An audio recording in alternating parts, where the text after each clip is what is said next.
A freezing wind tore through the mountain road as a lone German shepherd crouched in the snow, her body curled tightly around two tiny puppies. Their weak cries were almost lost beneath the roar of the storm.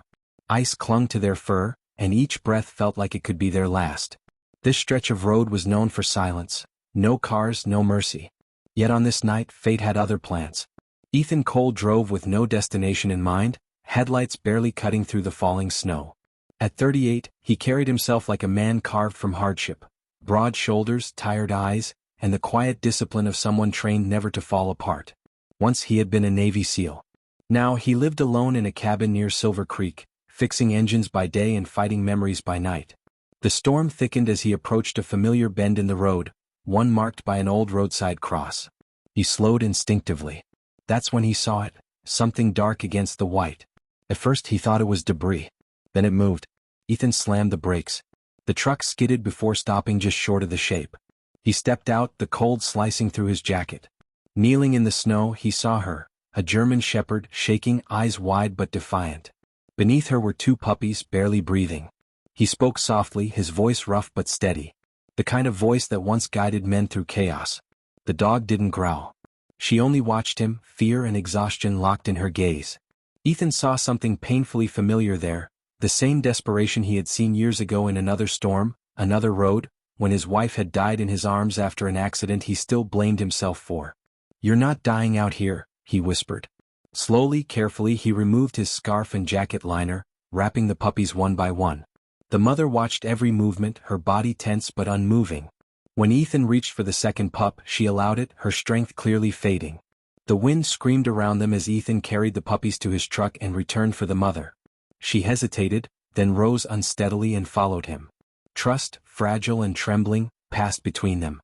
As he closed the truck door and turned up the heat, Ethan realized something had shifted. For the first time since his loss, he wasn't running from the cold, he was standing against it. By the time Ethan reached his cabin, the storm had begun to weaken, leaving behind a heavy, breathless quiet. Smoke barely rose from the chimney, the fire inside nearly dead. He carried the mother dog inside first, laying her gently near the hearth before bringing in the puppies, wrapped tightly and shivering. The cabin was simple: wood, stone, and memories. Two framed photos sat on a shelf, one of Ethan in uniform, the other of his wife, Anna, smiling under a summer sky. He avoided looking too long.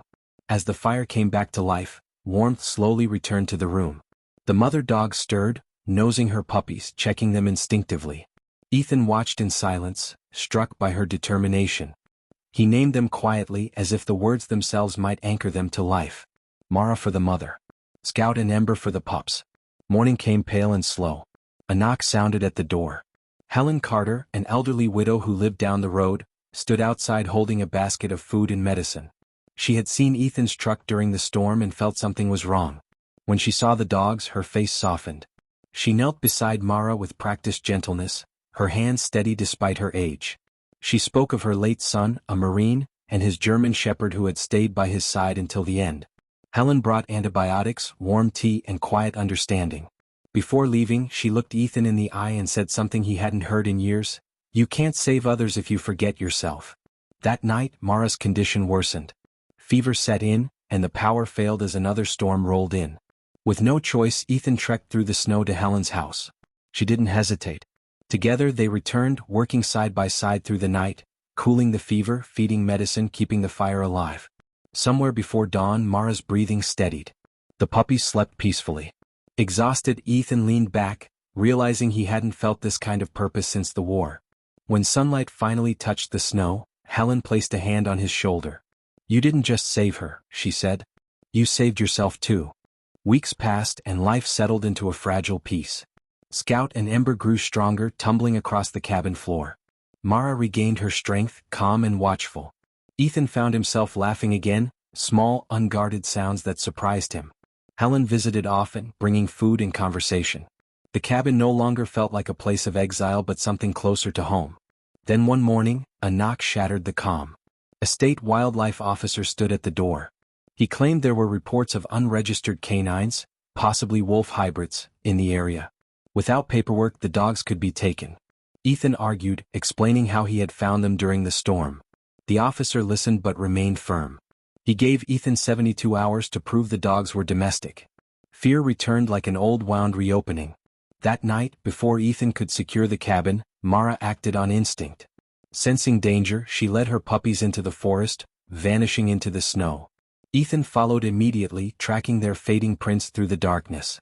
The trail led toward a ravine, steep, frozen, deadly. When he heard a weak bark below, his heart stopped. They had fallen. Using old climbing rope, Ethan descended despite the pain tearing through his injured shoulder. At the bottom, he found Mara injured but still shielding her pups. He wrapped them close and began the brutal climb back up. Halfway, another light appeared. The wildlife officer had followed him.